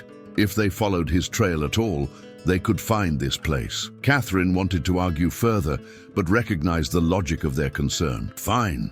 One night, but only if you eat something and get proper rest." A ghost of a smile touched Hayes's lips as he wrote, "Bossy." Despite everything, the danger, the uncertainty, Hayes's injury, Katherine found herself smiling in return. "You haven't seen anything yet." Dawn broke clear and cold over Devil's Gate, painting the towering granite walls with golden light. Katherine had slept little, dividing her time between keeping watch and checking on Hayes, whose feverish sleep had been punctuated by moments of restless discomfort. Sarah had created a poultice of herbs for his wound, explaining that it would draw out infection, but the young woman's worried expression suggested she was less confident than her words implied. Now, as Katherine knelt beside Hayes with a cup of hot coffee, she was relieved to find his skin cooler to the touch, his eyes clearer. "How's the leg?" she asked, helping him sit up to drink. Hayes grimaced but wrote, "Better. Can ride today." "Are you sure?" Katherine couldn't keep the doubt from her voice. "Another day of rest would—" Hayes cut her off with a firm shake of his head, writing, "Too dangerous. Must move." Sarah approached, having already packed most of their meager camp. "He's right," she said quietly. "I found tracks this morning, maybe a mile west, 3 horses, moving fast." Katherine's stomach dropped. "How far behind us do you think they are?" "A day, maybe less." Sarah's expression was grey. "By they're following Hayes's trail, but if they reach this valley, our tracks will be clear." Hayes was already struggling to his feet, refusing Katherine's attempt to assist him. He tested his weight on the injured leg, his face betraying no pain, though Katherine could see the tension in his jaw. Satisfied he could stand, he wrote, "Need to split up again?" "Absolutely not," Katherine said firmly. "We're not leaving you behind. Not in this condition." Hayes shook his head in frustration, writing quickly, "Not me alone. You alone." Katherine stared at him in confusion. "What do you mean?" "Sarah and I continue east. You go north, then circle back toward Fort Laramie." "That makes no sense," Katherine protested. "Why would I go back toward the fort? And why separate at all?" Hayes's expression was grim as he wrote, "3 targets better than 1. Fort safest for you. Military won't let deserters harm civilian woman. And what about you two? You're injured, and Sarah can't go near the fort. We continue to Powder River. Meet contact there. Man who will help get Sarah east." Katherine looked between Hayes and Sarah, realization dawning. "You planned this from the beginning, even before we separated." Sarah nodded. "Hayes knew of someone who could help me, a trader who travels between the forts and settlements. He has connections in St. Louis. And you didn't tell me because—" Katherine let the question hang in the air. Hayes wrote, "Safer for you not to know. Less risk if captured." The logic was sound, but Katherine still felt a sting of betrayal at being kept in the dark. So you want me to abandon you both and save myself, return to Fort Laramie while you two face all the danger?" Hayes's expression softened as he wrote, "Not abandonment, protection. You get to Oregon, your dream. And what about Sarah's justice? What about your safety?" Katherine demanded, emotions rising. "Do you think I can just ride away and forget you both?" Sarah placed a gentle hand on Katherine's arm. "It is the wisest path. You have your uncle waiting in Oregon, a future, and you have evidence of corruption that could save lives," Katherine countered. "Your mission is just as important as my journey." Hayes wrote again, his letters more deliberate. 3 riders, 3 targets, divides their focus, increases chances one mission succeeds. Katherine fell silent, the tactical logic undeniable. By separating, they forced their pursuers to make a choice. Follow Hayes and Sarah toward Powder River or pursue Katherine toward Fort Laramie. Either way, someone would likely escape. I don't like it, she said finally. Hayes's mouth quirked in a half-smile as he wrote, "Didn't expect you would." Despite herself, Katherine felt an answering smile tug at her lips. Even in these dire circumstances, Hayes could surprise a response from her. "When would we separate?" she asked, not yet committing but acknowledging the plan's merit. "Noon. Different directions from High Ridge. Make them choose." Katherine nodded slowly, the reality of their situation settling over her like a heavy cloak. A few days ago, she'd been abandoned at a trading post, alone and afraid. Now, she was contemplating a deliberate separation from the two people who had become, against all odds, something like family to her. "If I do this," she said carefully, "I need to know how to find you both again." After, Hayes and Sarah exchanged a glance, communicating something Katherine couldn't read. Then Hayes wrote, "Junction of Powder and Yellowstone Rivers. Trading post there. Leave message with owner. Thomas Black." Katherine committed the name to memory, nodding her understanding. "And if you're not there, if something happens?" Hayes's expression grew solemn as he wrote, "Then continue to Oregon. Live your life. Remember us." The stark simplicity of his instruction pierced Katherine's heart. Remember us, as if they were already ghosts, their fates sealed. "I won't accept that," she said firmly. "We will all survive this. We will meet again at this trading post." Hayes studied her face for a long moment, then nodded once, accepting her determination, if not sharing her optimism. They prepared to move out, redistributing supplies among the two horses. Without discussion, Hayes and Sarah ensured Katherine received the majority of the food and ammunition, sacrificing their own comfort for her safety. The gesture only strengthened Katherine's resolve to see them all reunited. As they worked, Katherine found herself watching Hayes, memorizing the precise movements of his hands, the set of his shoulders, the rare moments when pain broke through his stoic expression. She had known him less than 2 weeks, yet the thought of riding away from him left her feeling hollow. By mid-morning, they were mounted and moving, Hayes sharing Sarah's horse despite his obvious discomfort, Katherine leading the pack horse. They traveled in tense silence, each lost in their own thoughts as they approached the high ridge where they would part ways. The landscape spread before them as they reached the summit, rolling hills giving way to distant mountains in the north, the vast prairie stretching eastward toward the Powder River. Katherine tried to fix the scene in her memory, this last moment together before uncertainty claimed them all. Hayes dismounted carefully, using his walking staff for support, and approached Katherine's horse. He reached up to hand her his slate, on which he'd written, "Stay safe, trust instincts. You are stronger than you know." Katherine took the slate, her fingers brushing his. "I'll see you at the trading post," she said, her voice steadier than she felt. "Both of you." Hayes nodded, his pale eyes intense with unspoken emotion. Then, in a gesture that surprised her completely, he reached for her hand and pressed it to his lips. A brief, gentle touch that conveyed what his silence could not. Katherine's breath caught in her throat. Before she could respond, he had stepped back, the moment passing like a dream barely remembered. Sarah approached next, reaching up to clasp Katherine's arm in the gesture of her mother's people. "May the spirits watch over your path," she said solemnly. "And yours," Katherine replied, throat tight with emotion. "Keep him safe. Make sure he rests that leg." A small smile touched Sarah's lips. "He is stubborn, but I am more so." Katherine returned the smile, grateful for the young woman's strength. "Get those papers to St. Louis. Change things for your people." "I will," Sarah promised, her dark eyes shining with purpose. They had delayed as long as they dared. With a final nod to them both, Katherine turned her horse northward. She didn't look back, couldn't bear to watch them grow smaller in the distance. Instead, she focused on the horizon, on the path ahead, on survival. She rode steadily through the afternoon, maintaining a pace that would cover ground without exhausting her mount. The terrain grew increasingly rugged as she traveled north, providing good visibility but making progress slower than she'd hoped. By late afternoon, She had seen no sign of pursuit. Either the deserters had chosen to follow Hayes and Sarah, or they had not yet reached the point where the trails diverged. As dusk approached, Katherine found shelter in a small ravine, making a cold camp to avoid the telltale smoke of a fire. She ate sparingly, rationing her supplies, then spread her bedroll beneath the open sky. The night was clear, stars emerging one by one as darkness claimed the land. Sleep eluded her despite her exhaustion. Katherine lay awake, listening to the night sounds of the wilderness, her mind filled with worry for her companions.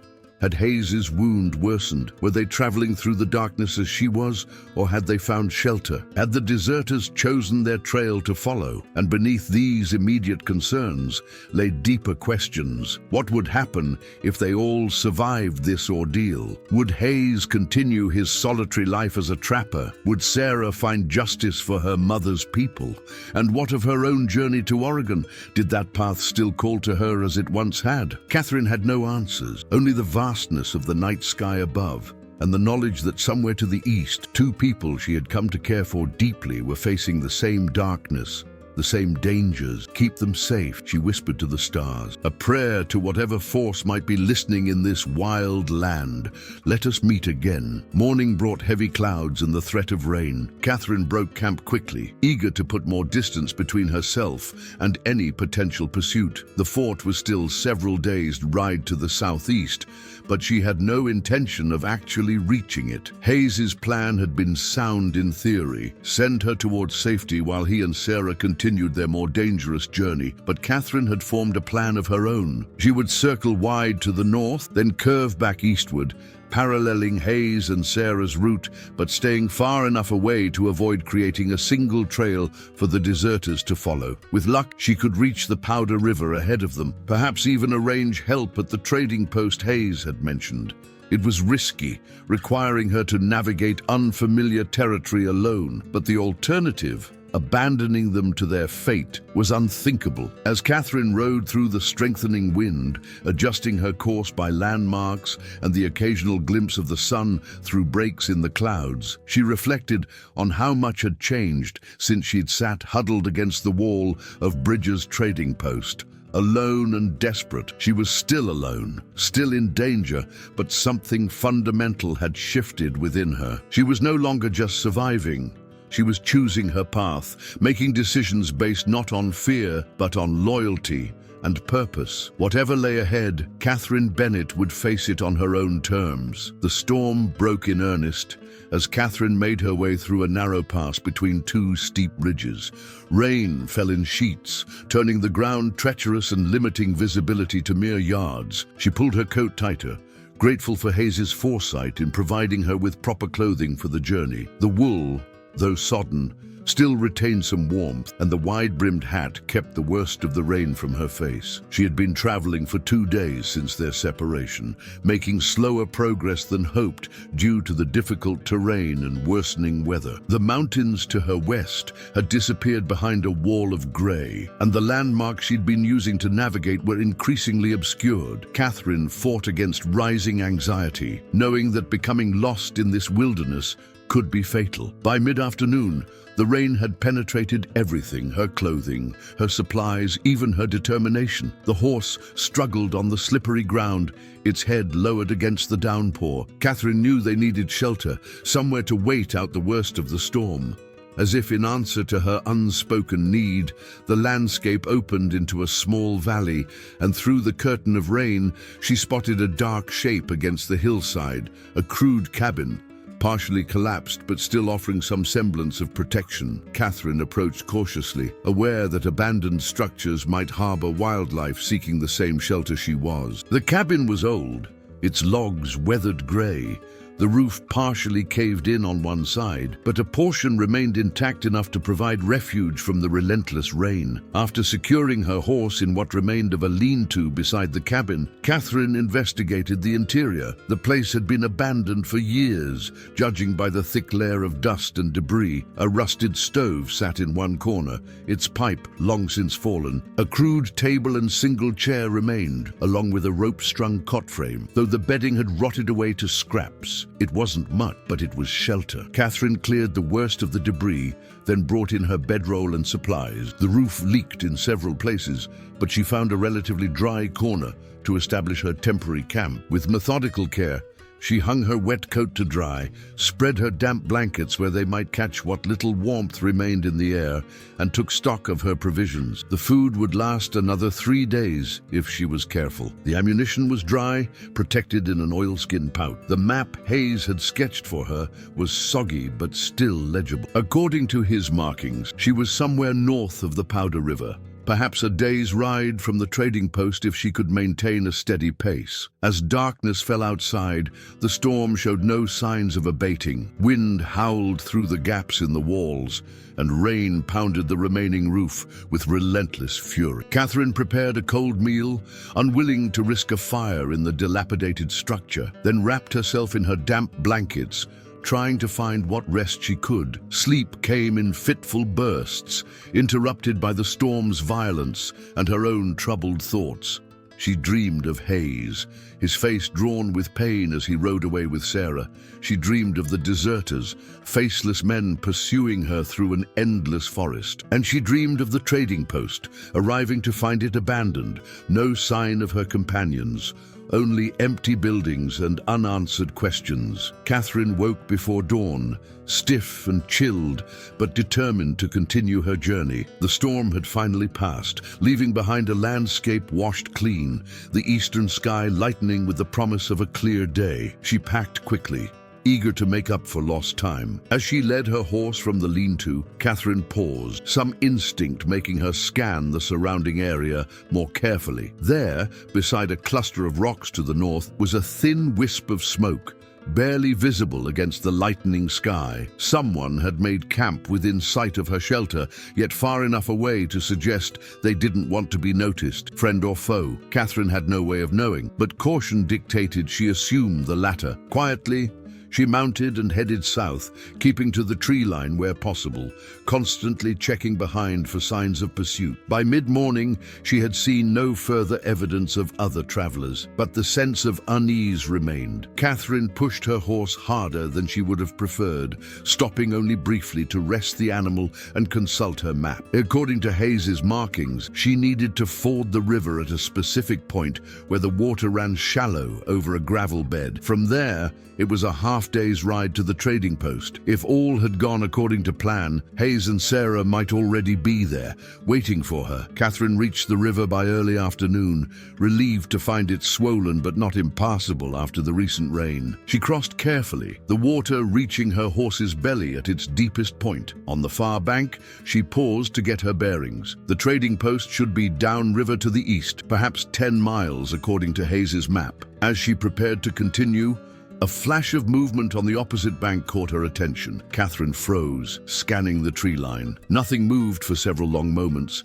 and she began to think she'd imagined it. Then there, a horse and rider emerged briefly from the trees before disappearing again. One rider, moving parallel to her path, following her. Katherine couldn't be certain, but she wasn't willing to take chances. She urged her horse into a trot, keeping to the cover of the riverside willows where possible, her heart pounding with renewed fear. The terrain gradually opened as she traveled east, the river valley widening, trees giving way to grassy meadows. Katherine felt increasingly exposed, aware that if someone was tracking her, she would be visible for miles in this open landscape. When she spotted the trading post in the distance, a collection of low buildings nestled in a bend of the river, Katherine felt a surge of relief. The place appeared active, with smoke rising from a chimney and several horses hitched outside the main building. But her relief was tempered by caution. Who waited for her there?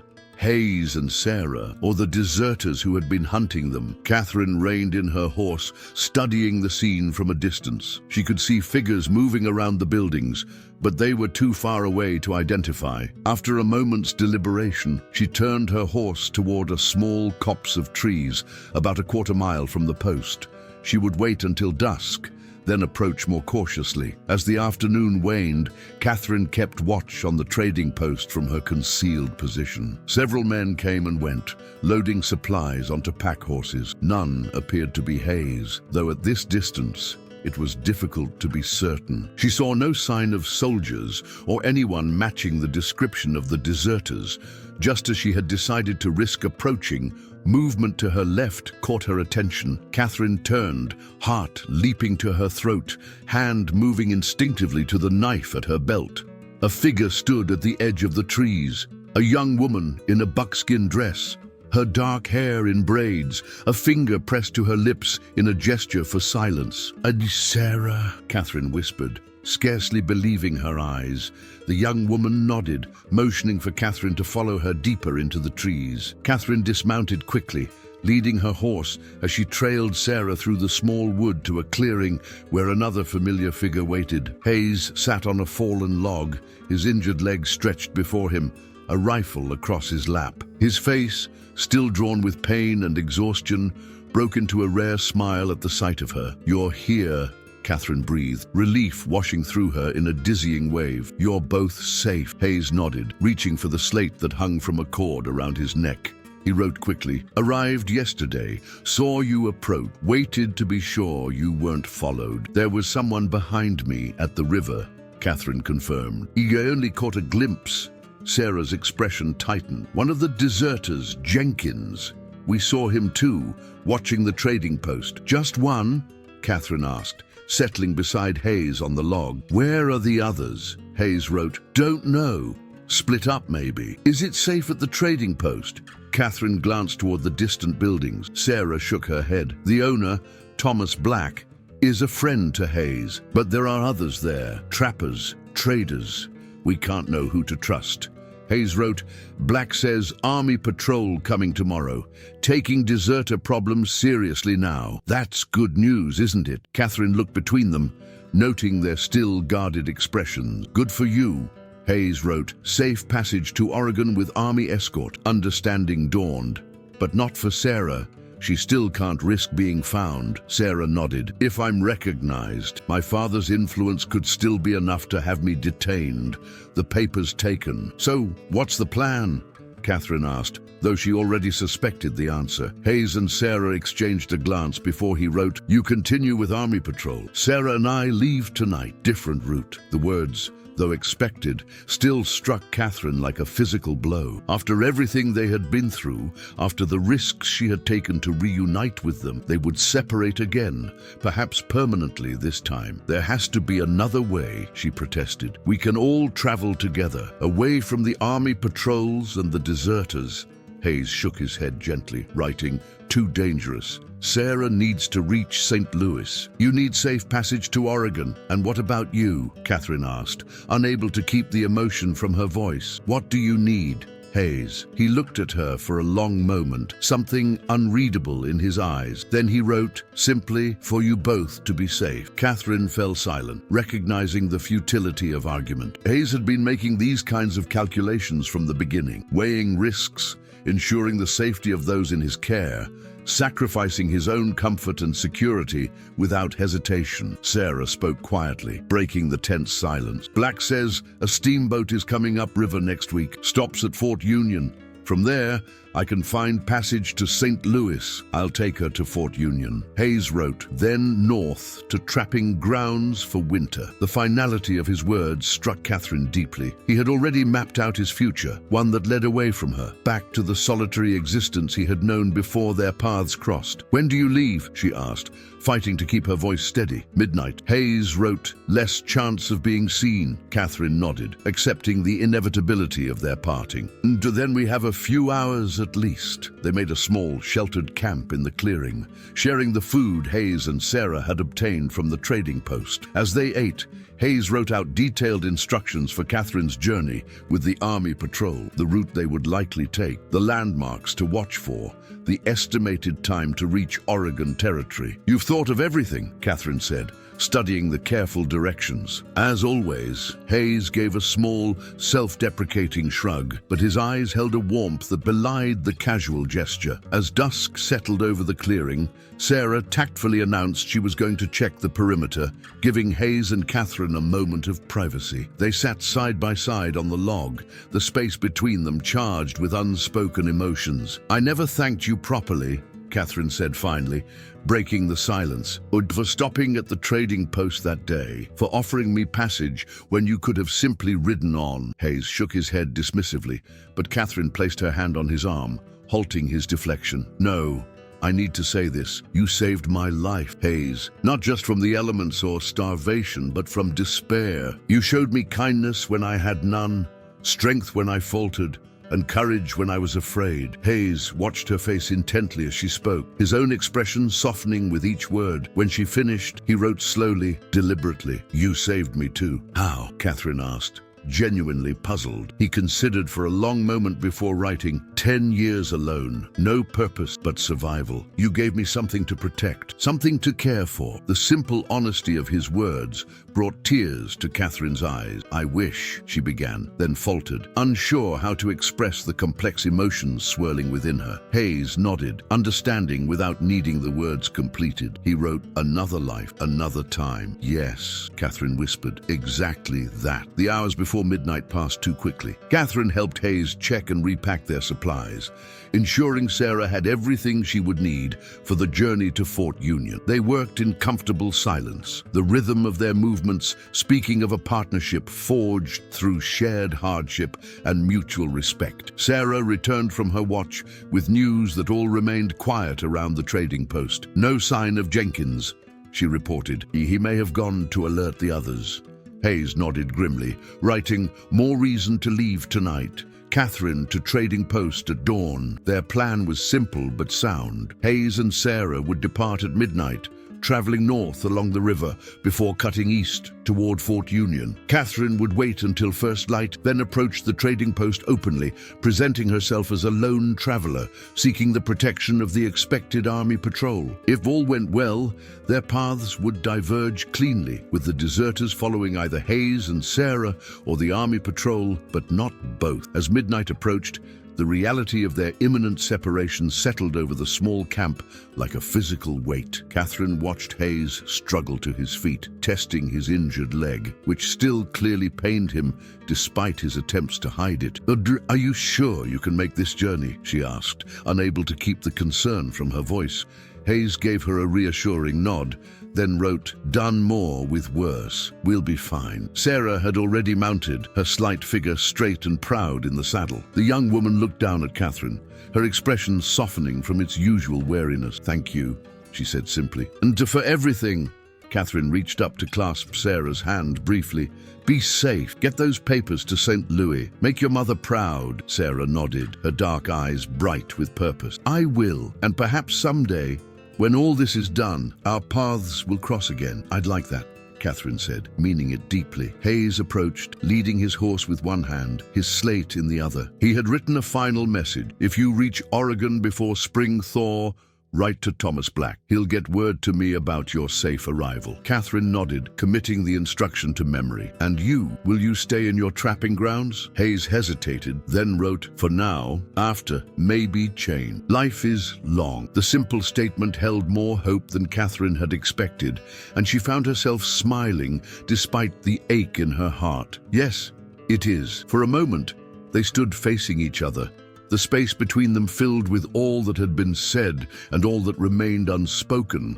Then, with a decisiveness that took her breath away, Hayes stepped forward and pulled her into an embrace. Katherine returned it without hesitation, her arms wrapping around his solid warmth, her face pressed against his chest, where she could hear the steady beat of his heart. They stood locked together for what seemed both an eternity and not nearly long enough, communicating through touch what words, spoken or written, could never fully express. When they finally parted, Hayes cupped her face gently in his calloused hand, his eyes conveying everything his voice could not. Then he stepped back, mounted his horse with only a slight wince of pain, and nodded once. A farewell, a promise, a benediction. Katherine watched as they rode away, two silhouettes gradually absorbed by the darkness until there was nothing left to see but the empty night. Only then did she allow the tears to come, silent and cleansing, washing away not grief, but the tension of holding herself together for too long. When dawn finally broke, Katherine approached the trading post as planned. Thomas Black, a grizzled man with kind eyes beneath bushy brows, welcomed her as if they were old friends, playing along with the fiction that she was a lone traveler who had just arrived. Army patrol should be here by noon, he told her, serving a breakfast of cornbread and coffee in the trading post's small back room. Captain Reynolds leads them. Good man, fair. He'll see you safe to Fort Laramie, and from there, arrangements can be made for the Oregon route. Have you seen any sign of those deserters? Katherine asked quietly. Black's expression darkened. One was watching the place yesterday. Haven't spotted him today, but that doesn't mean he's gone. He studied her face for a moment, then added, Hayes is a good friend. Known him longer than most. Never seen him take to anyone the way he did to you. Katherine looked down at her coffee, unsure how to respond. Black didn't press, merely refilled her cup and continued his preparations for the day's business. By mid-morning, Katherine had helped Black inventory supplies and clean the small stable attached to the post. Grateful for the activity that kept her mind occupied, she was sweeping the front porch when the distant sound of hoofbeats announced approaching riders. The army patrol entered the clearing before the trading post. 8 soldiers in blue uniforms, led by a stern-faced captain with a graying beard. They dismounted with military precision, the captain approaching Black with a formal but friendly greeting. Thomas, good to see you well. Captain Reynolds, right on time, as always. The captain nodded, then turned his attention to Katherine. And who might this be? Before Black could respond, a commotion erupted at the edge of the clearing. A rider burst from the tree line, horse lathered and wild-eyed, the man himself in little better condition. Katherine recognized him instantly from Sarah's descriptions. Jenkins, one of the deserters. Captain! Jenkins called, reining in his frantic mount. Thank God you're here. We've been tracking renegades, 2 of them, heading north with stolen army property. Reynolds regarded the man coldly. Corporal Jenkins, you're a long way from your post. Major Stanton reported you and 2 others deserted 3 weeks ago. Jenkins' expression faltered, but he recovered quickly. A misunderstanding, sir. We were on special assignment, tracking a half-breed girl who stole confidential documents. She's traveling with a trapper, dangerous man. Killed Miller 2 days back. Katherine's heart froze. Miller, one of the deserters, dead. Had there been another confrontation after Hayes and Sarah left Devil's Gate? The captain's face revealed nothing. And where are these renegades now? Jenkins pointed northward. Headed for Fort Union, I reckon. If you send men now, you can catch them before they cross into unpatrolled territory. Reynolds studied Jenkins for a long moment, then turned to his sergeant. Secure this man. Confiscate his weapons. Sir, Jenkins' face drained of color as soldiers moved to surround him. You'll return to Fort Laramie to face charges of desertion, Reynolds stated flatly. As for these alleged renegades, I have no orders to pursue civilians, only to escort travelers safely to the fort. As the soldiers disarmed and bound Jenkins, Katherine caught Black watching her with a knowing expression. He gave her a subtle nod of reassurance. Hayes and Sarah would be safe. The captain had no intention of pursuing them. Relief washed through her, so profound she felt momentarily lightheaded. They had succeeded. The deserters were being rounded up. Sarah would reach St. Louis with her evidence, and Katherine would continue to Oregon under military protection. Against all odds, their separate missions would be accomplished. The next morning dawned clear and crisp, the first hint of true autumn in the air. Katherine stood outside the trading post, her few possessions packed and ready, watching as the soldiers prepared for departure. Black approached, handing her a small parcel wrapped in oilcloth. From Hayes, he said quietly, asked me to give it to you before you left. Katherine accepted the unexpected gift with trembling hands. Inside the wrapping, she found a beautifully crafted leather journal, its cover tooled with an intricate design of mountains and rivers. Between the blank pages lay a single sheet of paper with Hayes's neat handwriting, for the journey ahead and all the stories yet to tell. Some paths diverge only to meet again in unexpected places. Until then, H. Katherine traced the words with her fingertip, a smile forming despite the bittersweet ache in her chest. He had given her hope, not a promise, but a possibility. For now, it was enough. Captain Reynolds called for the travelers to mount up. Katherine secured the journal in her pack, then swung into the saddle of the fresh horse Black had provided in exchange for her trail-weary mount. As the patrol formed up around her, she took one last look at the trading post, committing it to memory. "Ready, Miss Bennett?"